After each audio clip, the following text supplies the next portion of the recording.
Hi everyone, இன்றைக்கி lunch menu மத்தி மீன் குழம்பு மீன் ஃப்ரையும் தான்.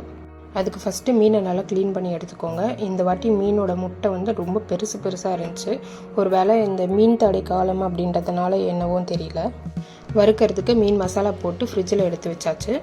இன்றைக்கி மண் சட்டியில் தான் மீன் குழம்பு வைக்க போகிறோம். சட்டி நல்லா காஞ்சதுக்கப்புறமா 2 ஸ்பூன் கடலெண்ணெய் விட்டுக்கணும். 10 பல் பூண்டு, 1 கை சின்ன வெங்காயம், 2 பெரிய வெங்காயம் மீடியம் சைஸில் இருந்தால் போதும். வெங்காயம் வதங்கிறதுக்கு தேவையான அளவு உப்பு சேர்த்துக்கோங்க. வெங்காயம் வதங்கினதுக்கப்புறமா தக்காளி சேர்த்து தக்காளி நல்லா சாஃப்டாக வர அளவுக்கு வதக்கிக்கணும்.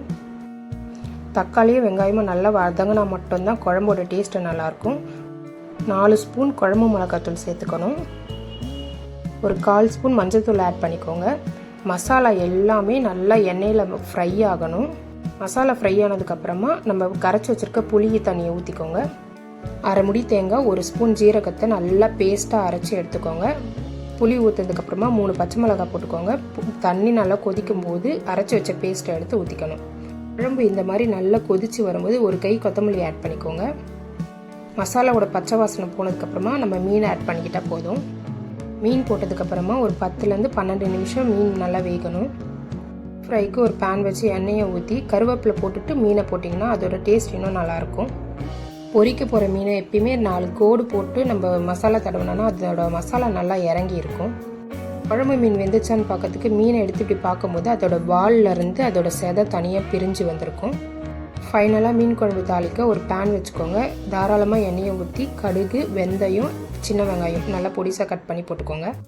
வெங்காயத்தோட கலர் இந்த அளவுக்கு கோல்டன் ப்ரௌன் வந்ததுக்கப்புறமா தாளிப்பு எடுத்து குழம்புல ஊற்றிக்கோங்க. அவ்வளோதான், மீன் குழம்பு ரெடி ஆயிடுச்சு. ஒரு ஃபியூ செகண்ட்ஸில் குழம்பு ஆஃப் பண்ணிவிடுங்க.